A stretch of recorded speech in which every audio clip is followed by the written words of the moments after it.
I grew up in Tanzania. You've got your classic big five, so you've got your lions and elephants and buffalo and rhino. So yeah, there's no shortage of wildlife there. As a boy from Tanzania, you've ended up on the mosses of northwest England. Yeah. That must be quite a shift. Yes, Tell me a bit about that. Yeah, so it was a massive culture shock, obviously. But you know, we have just as iconic wildlife here. It's just a case of looking and knowing where to find them. So yeah, no, I'm enjoying it. I'm Simon Owen, filmmaker, wildlife photographer and proud ambassador for the Lancashire Wildlife Trust. From shooting skate videos in the early 2000s to directing global advertising campaigns for the last 15 years with my production company, I've always been drawn to wild stories. The raw ones, the honest ones. This series is about conservation, mental well-being and the people who find their peace, their passion and their purpose in the wild. This is Wildest Ones. Welcome to Wildest Ones. Today's guest has an incredible story. Having started life in Tanzania, he now finds himself as a conservationist working in Lancashire. He's on the ground doing the hard graft for Lancashire Wildlife Trust. He's also a macro photographer and a lovely human. I'm excited to introduce Ali Rajabali. Let's go wild.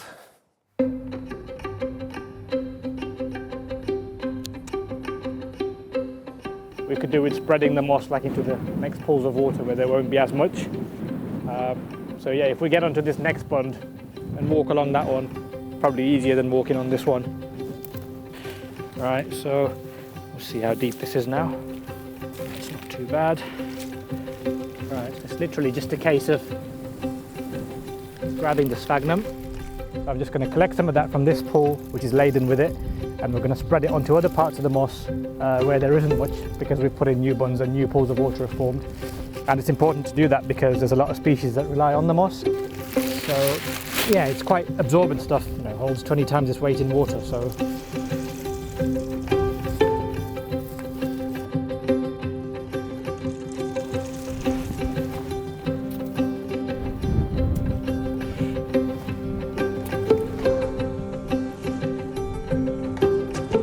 my name is Ali. I work for the Lancashire Wildlife Trust as an assistant peatland reserves officer. I've been sort of connected with nature, felt a connection with nature for as long as I can remember. Probably stems back to my childhood, not in the UK. I grew up in Tanzania. Where we lived was quite rural, so most of my time growing up was spent outdoors. You know, whether it was playing with friends, just exploring. Yeah, I just remember, you know, the sound of crickets. I remember catching grasshoppers as a kid. So yeah, I've always been sort of doing my own thing out in nature. You've got your classic big five, so you've got your lions and elephants and buffalo and rhino, but you've also got incredible bird life, the iconic shoebill, species of bee eaters, various species of cuckoo, you know, loads of raptors. Then you've also got the insect life, so yeah, there's no shortage of wildlife there. Obviously many years later I moved to the UK. My parents decided for a better life to move up here. Partly I'm guessing because there wasn't much in the way of good universities and colleges there at the time. I'm sure things have changed now. As soon as I moved here, I went to college, did my A-levels, decided to study conservation at university. And then really, so I knew from a young age I wanted to work in this sector. I'd rather be out here doing what I'm doing than be stuck in an office. I can forget about sort of the day-to-day worries and stresses of life, and being able to combine my hobby of photography with conservation. I'm quite lucky enough to be working for the Lancashire Wildlife Trust, so being able to combine both those two things together is yeah, very rewarding.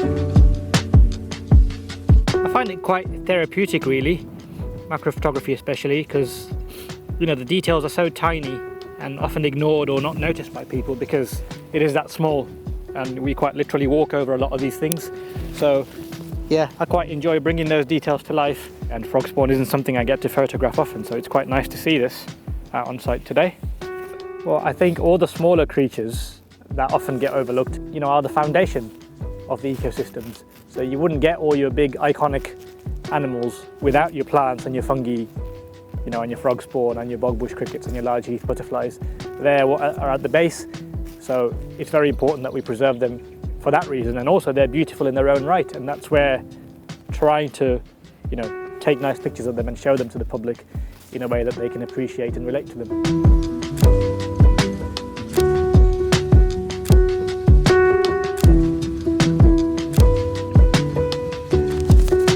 off the back of that, I suppose, what does wild mean to you? Good question. I would say somewhere where I can disconnect, switch off from the worries of day-to-day life and just, slow down, stop and take notice, using all your senses to engage with nature. So if I'm anywhere that I'm able to do that, to me that is wild. And it doesn't have to be some far-flung corner of the world where there's no humans living. Anywhere where there's a bit of greenery, I would say that's what wild is to me. How's your connection to the wild, or the connection that you've got to the wild, impacted your mental well-being, would you say? I think it's been crucial in terms of keeping me grounded and keeping me from spiraling, if I'm honest. I think if I wasn't connected to the wild and I wasn't able to get out as much as I do, then it would not surprise me if I was, not in the same mental state than I am. I think I can tell when my mental state isn't where I want it to be. When I'm sort of down in the dumps, as it were, it's harder to motivate yourself to do even daily things, even the things you enjoy, your hobbies.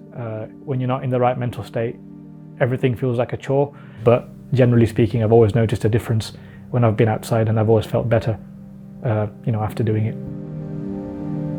It's been like 17, 18 years since I moved, but it's left a lasting impression. I've not been back since then, but to this day, I'd say I think about it every day. So I had good friends in Tanzania. Obviously, I loved going on my walks there. And ironically, that was the time when I'd just been researching and I'd found out about the importance of the mountains where we were living and how crucial they were to biodiversity. And they were incredibly threatened. And there was so many species that are found nowhere else that were just found on one particular mountain, for example, which that concept just blew my mind at the time, how something can be found in such a specific area and nowhere else.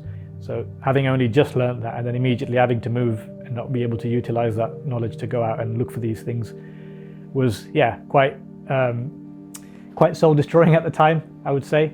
But that enabled me then to pursue a career in conservation, because I was able to go to university and study wildlife conservation and just trying to preserve what we can and to make a difference in any small way. In terms of conservation, why do you think it's important that we look after our wild places? It's very important that we look after our wild spaces, because if we don't, then we're going to lose them. So, with human expansion and as societies have grown, we have, unfortunately, as a consequence of that, damaged a lot of environments and habitat. So if we don't look after what little we have left, we're going to lose that as well. So as part of my job and as part of, what I like doing, we're spending every day trying to restore what is left of nature, in this case in the form of peatlands. So a lot of our peatlands were lost to extraction of peat. So they were drained and dried and then extracted for peat. So we're trying to re-wet them and restore them and hopefully eventually connect them all together. So that's the goal, yeah. So we are on Wimali Moss. We're just on the approach to the site now. This site is very important because it's a peatland. It's a lowland raised bog, which is a habitat that's rare both nationally and internationally. So they're big stores of carbon. They help to lock away all the carbon through all the sphagnum moss that's growing on site. They're also home to a vast array of species that can be found nowhere else but on peat bogs. Okay, so right now we're going to be relocating some sphagnum moss. So specifically this is Sphagnum cuspidatum, which is a species that grows on top of water. It can also grow on the ground directly. So various damselflies and dragonflies and other pond life, their young will shelter within the moss. So it's important we try and get it as far and widely across the moss as possible. So the things that we've been chucking into the pool is a massive ball of sphagnum moss, which is made of hundreds and thousands of different plants all together. So this is one individual plant here. And they grow on top of each other. Eventually you get layers of peat forming, and that's a very slow process. And it's quite easy to come along and destroy thousands and thousands of years of habitat formation that's been taking place. So we need to be looking after it and restoring it as much as possible. You're on the ground actually doing conservation work. How does that kind of make you feel that that's what you're doing? Yeah, it's quite a surreal feeling, I'd say, that I still find, pinching myself sometimes, because that's what I imagined I'd be doing growing up. So now having, kind of fulfilled that is quite a satisfying feeling, especially in my role on peatlands, there's not a lot of megafauna. It's mostly invertebrates and smaller animals. So being able to be, involved in surveying, for example, for all these species and carrying out habitat works that's going to directly benefit them, I think it's a privilege to be able to do what I do, and knowing that it makes a difference to the wildlife and hopefully to the people who live nearby as well, who can then come and enjoy those sites responsibly. It's definitely a field that's dominated by, I'd say, mostly sort of middle-aged white males.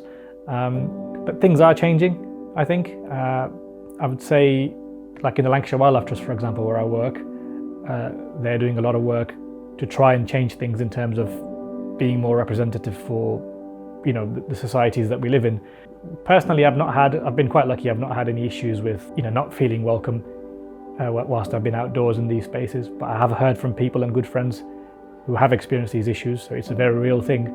And yeah, I think more needs to be done to increase kind of representation from all the, places around the world where I'm sure people are just as interested in conservation and in photography. What scares you the most about losing parts of the natural world? Yeah, that's something that I do dread quite often, and obviously it's happening around us at an alarming rate. We've been losing biodiversity, ever since industrialization really is not a thought that I enjoy thinking about. If I think too, if there weren't all these wetlands and peatlands around us, think of all that excess water and where that's going to go. And a lot of our landscapes, urban landscapes, are concrete structures, so you're going to get higher incidence of flooding, for example. So there are very real impacts to losing all these local habitats and landscapes around us, which is why it's really crucial for us to preserve them. It's quite an important thing, I think, in terms of the fight against climate change. So we have a hummock sphagnum here. It's a mixed species hummock of various terrestrial species. So we try and spread these across the site as well where possible. So I'm just going to take one handful from this hummock from the edge and harvest some of this. So you just take it out from there. All you need to do is make sure it's in contact with the bare peat, which we've got plenty of here, and then it's simply a case of it just growing in there. I think it's very important for all of us to be mindful of our impact. It's quite it's quite easy to think, well, I'm just one person. What difference can I make? And it's the big corporations out there who are causing most of the pollution and everything else, which is true. But also everything adds up. So I'm quite mindful of my own personal footprint. I can always do more, but I try to do as much as I can, and also just day to day in terms of how I live. What does being a Wildest One mean to you? Being a Wildest One to me is just someone that's conscious of and is in touch with nature. Someone that tries to connect with nature as much as they can, in whatever way that works for them, whether that's getting out on walks, whether that's picking up a camera and observing and capturing what they see in the natural world, or whether it's just going out and enjoying the sights and sounds around them. So I think, anyone can be a Wildest One. Let's make it official. All right. Oh, wow. You are now officially a Wildest One. Oh, brilliant. Thank you. Oh, that's good. It's a nice colour as well. Base. Perfect. The right size. Yeah. Oh, brilliant. Yeah. Really good. Thanks very much.